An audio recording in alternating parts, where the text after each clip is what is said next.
जय हिंद।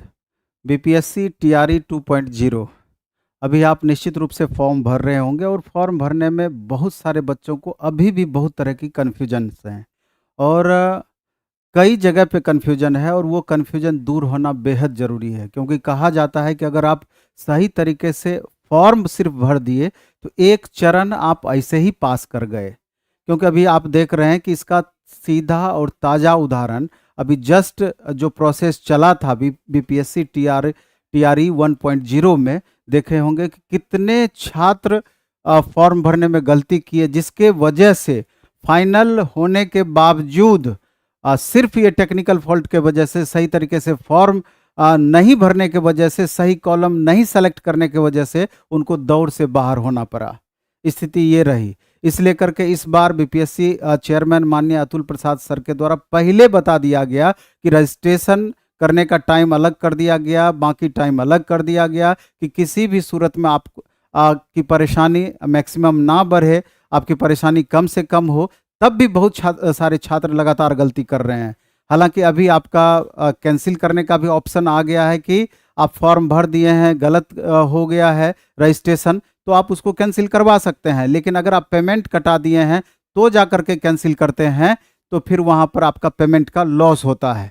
लेकिन जब भी आप फॉर्म भरें, रजिस्ट्रेशन करें, तो फाइनल सबमिट करने से पहले एक बार, दो बार, तीन बार पूरी तरीके से अच्छे से आप जांच कर लें। ये नहीं कि हम साइबर कैफ़े वाले से फॉर्म भरवाए और साइबर कैफ़े वाले ये गलती कर दिए या उन्होंने ये बताया उसके वजह से गलती हो गए, तो कोई एक्सक्यूज काम आपका नहीं करेगा, बल्कि वो 100% लॉस आपका लॉस होगा।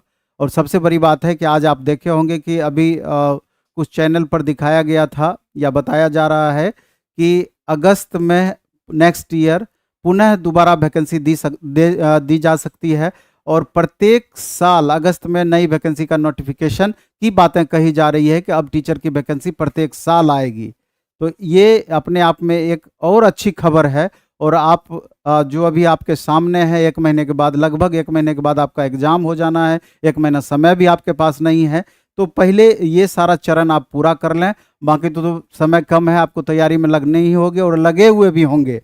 तो हम चर्चा करेंगे बारी बारी से हर एक इसमें कॉलम पर कि गलतियां कहाँ हो रही है। अब जैसे एक आज हम कई सारे स्टूडेंट को बीपीएससी आयोग हम भेजे थे कि जहाँ जहाँ कन्फ्यूजन था कि हम तो लगातार बता ही रहे हैं, लेकिन एक बार और जा कर के वहाँ आप आश्वस्त हो लें तो वो कन्फ्यूजन आपका 100% दूर रहेगा। तो हालांकि कई मामलों में देखा गया कि बीपीएससी में भी वहाँ पर जो अपने वहाँ पर एम्प्लॉय थे या वहाँ पर टेक्निकल स्टाफ थे जो कि इससे रिलेटेड वर्क करते हैं, तो कई जगह पर देखा गया कि वो अपने कंफ्यूज थे कि कोई कह रहे थे कि ये होना चाहिए, कोई कह रहे थे दूसरा ये होना चाहिए, लेकिन संबंधित अधिकारी के से बात करने के बाद बहुत बातें क्लियर भी हुई।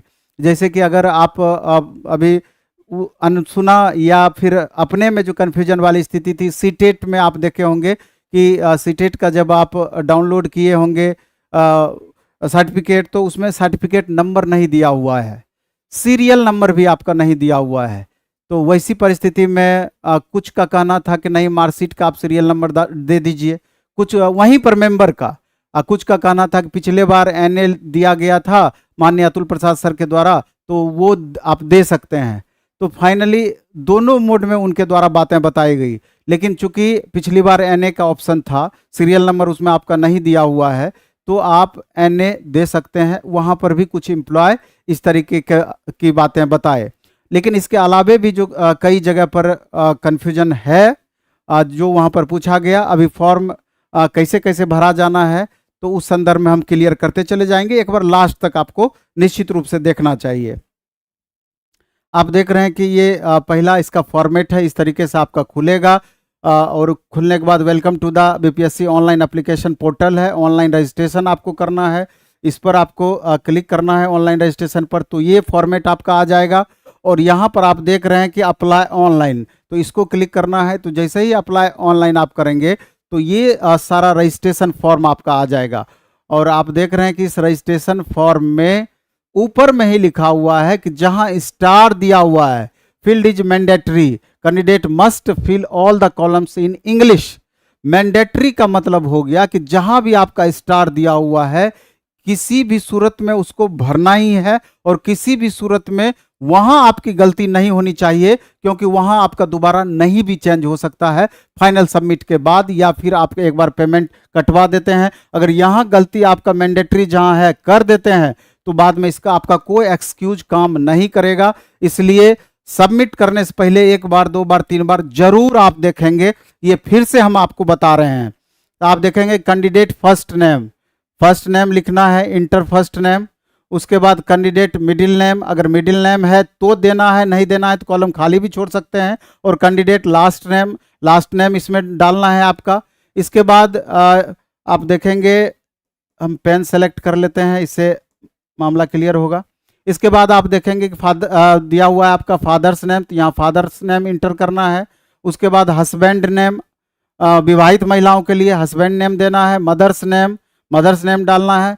सेलेक्ट आईडी टाइप, मतलब कि आप कौन सा इसमें आईडी यूज करेंगे। आधार नंबर दिया हुआ है, पैन कार्ड नंबर दिया हुआ है, ड्राइविंग लाइसेंस नंबर दिया हुआ है। तो मेरे ख्याल से निश्चित रूप से आधार आपको चूज करना चाहिए, क्योंकि आधार हर जगह अभी जरूरी हो गया है। आधार अभी नहीं देंगे तो नहीं के केस में ही दूसरा आपको डालने का प्रयास करना चाहिए, क्योंकि पैन डालेंगे तो फिर एक्स्ट्रा पेमेंट इसके लिए आपका कटेगा।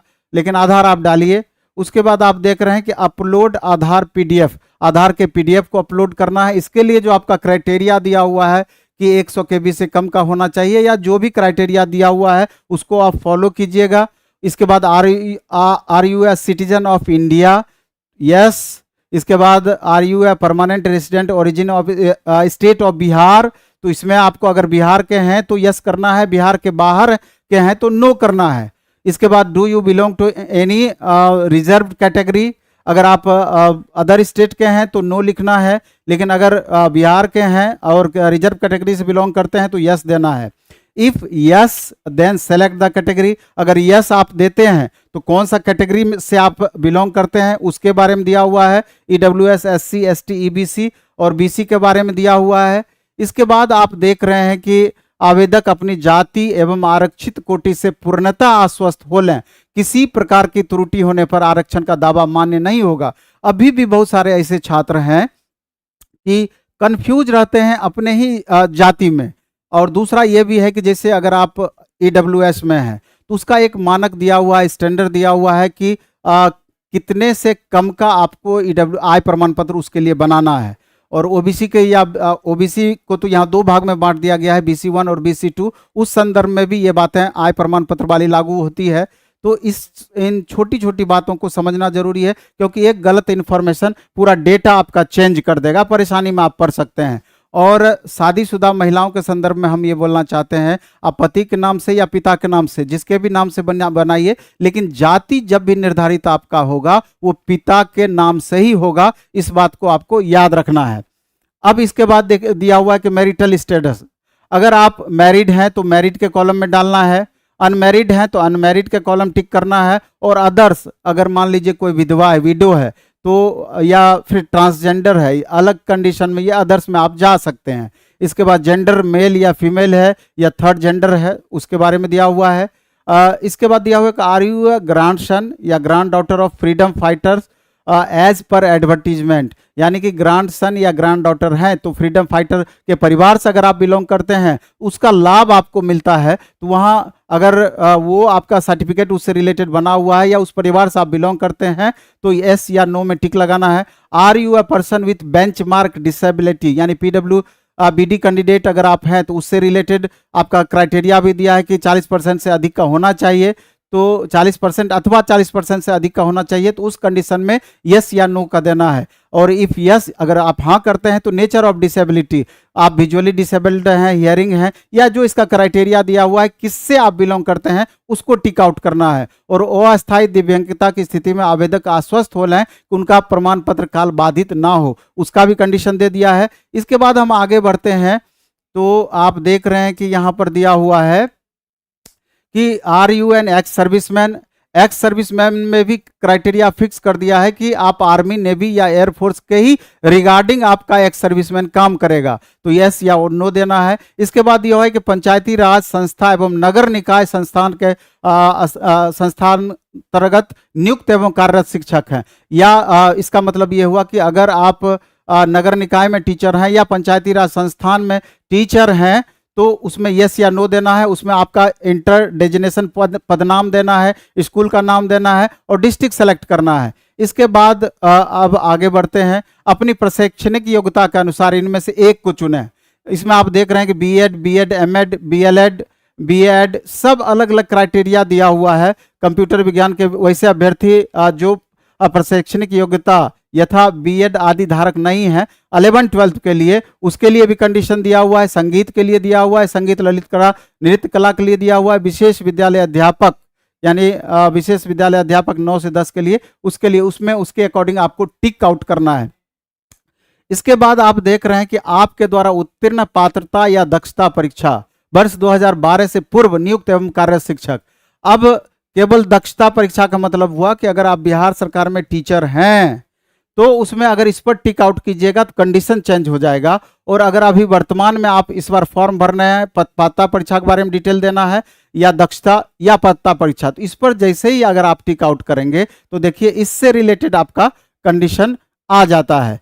तो आप इनमें से किस पात्रता या दक्षता या पात्रता परीक्षा की योग्यता धारण करते हैं। तो यहाँ पर दिया हुआ है सीटेट पेपर 2। तो जानते हैं कि अगर 6 to 8 के संदर्भ में आपका ग्रेजुएशन होना चाहिए, बीएड अथवा ग्रेजुएशन के बाद जो कंडीशन आपका दिया हुआ है बीएड अथवा डीएलएड होना चाहिए और सीटेट पेपर 2 या बीटेट पेपर 2 पास होना चाहिए। तो उसी के रिगार्डिंग देना है इसमें कि टिक आउट करना है। इसके बाद जब आप आगे बढ़ेंगे तो बिहार स्टेट पेपर 1 दक्षता परीक्षा कक्षा 9 से 10 माध्यमिक अध्यापक के लिए पात्रता या दक्षता परीक्षा उत्तीर्णता का वर्ष।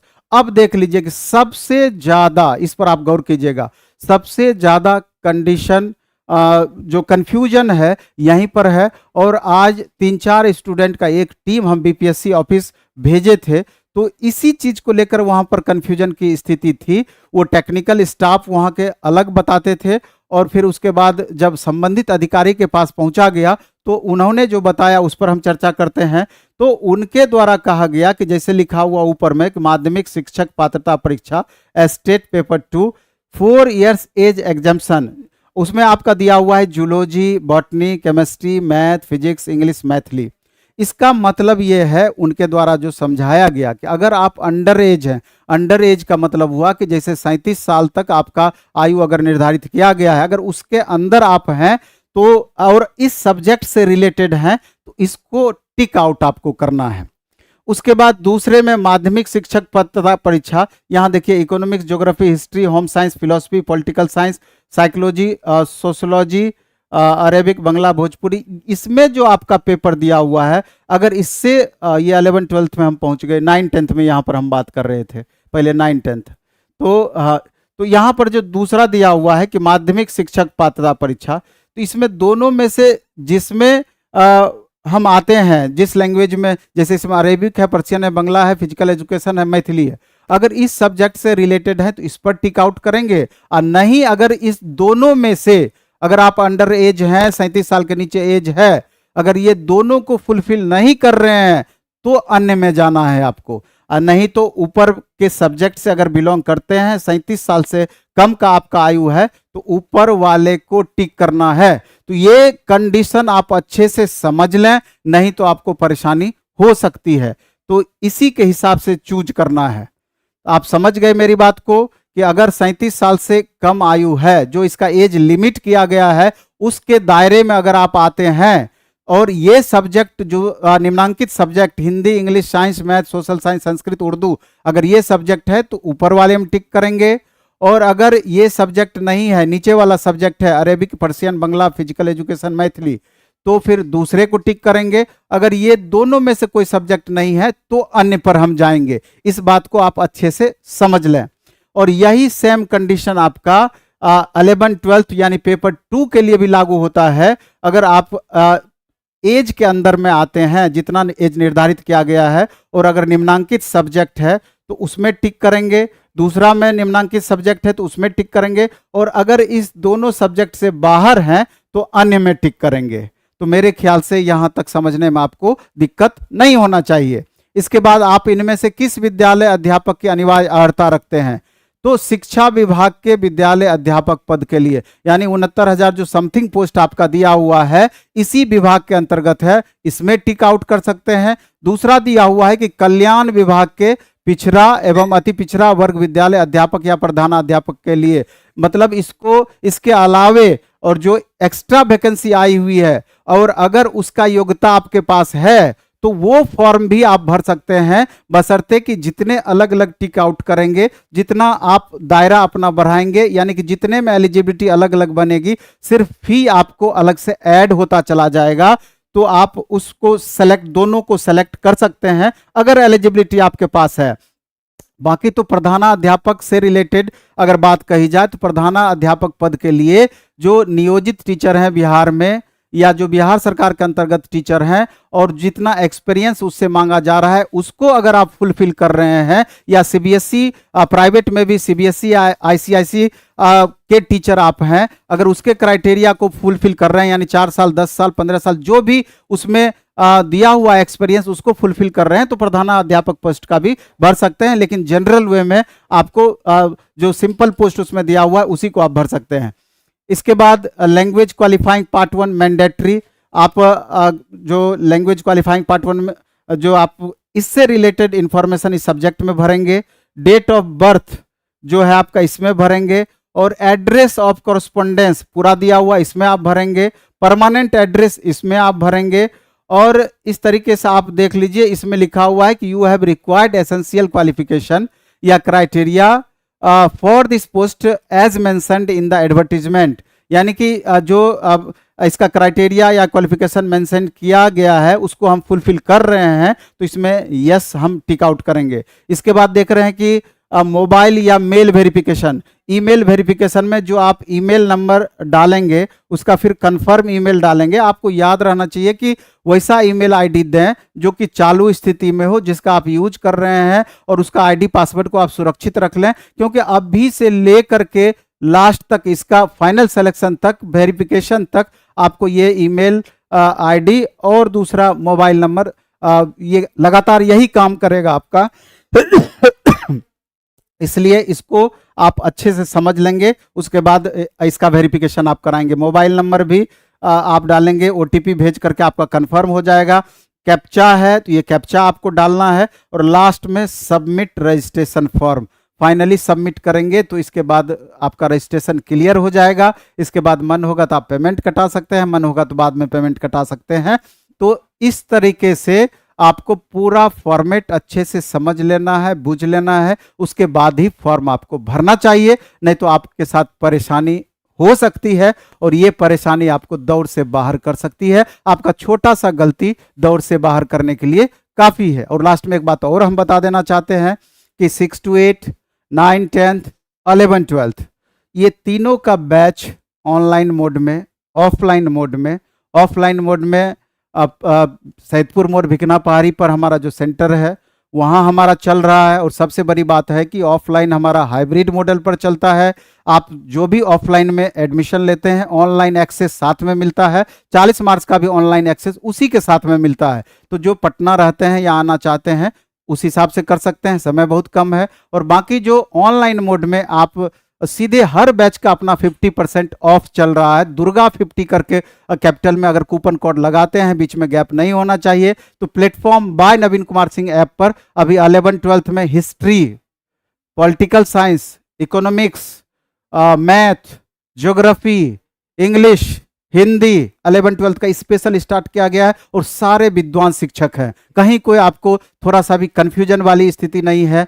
यहाँ पर जो बहुत एक्सपीरियंस टीचर है, जिनको 15 से लेकर 25 साल का एक्सपीरियंस है, वो सारे टीचर आपको पढ़ा रहे हैं। बाकी तो यूट्यूब वगैरह पर हम बीच बीच में डेमो भी देते रहते हैं, तो आपको थोड़ा सा भी कंफ्यूजन नहीं है। और एकदम मिनिमम फी में सारा चल रहा है और 50% ऑफ भी हर बैच में आपको मिल रहा है। इसके अलावा 9, 10th में आप देख ही रहे हैं सारा पेपर चल रहा है, 6 to 8 चल रहा है। टेस्ट की बात जहाँ तक है तो इस बार जो संडे को हम गंगा घाट पे टेस्ट लेते थे 6 to 8 social science, 6 to 8 science and math और 9-10th मैथ का स्पेशल। तो संडे के दिन इस बार दीपावली है, तो सैटरडे को ही एनआईटी घाट पर सुबह 6:30 बजे से अपना टेस्ट हो जाएगा। और ऐसे अगर आप टेस्ट देना चाहते हैं तो टेस्ट के लिए एक स्पेशल ऐप बनाया गया है, प्लेटफॉर्म ऑनलाइन टेस्ट। उसमें ये हम खासियत उसका क्वालिटी बढ़ा दिए हैं कि ऑनलाइन टेस्ट को ऑफलाइन मोड में भी आप दे सकते हैं। वहां से आप डायरेक्ट क्वेश्चन डाउनलोड कर सकते हैं, उसका प्रिंट आउट निकाल सकते हैं और उसका सॉल्यूशन भी आपको दे दिया जाता है। और इस बार के टेस्ट का आपका रिजल्ट भी प्लेटफॉर्म बाय नवीन कुमार सिंह टेलीग्राम चैनल पर डाल दिया गया है। तो चलिए इस वीडियो में इतना ही रखेंगे। धन्यवाद, बेस्ट ऑफ लक, खूब अच्छे से पढ़ाई कीजिए, खूब मन से पढ़ाई कीजिए।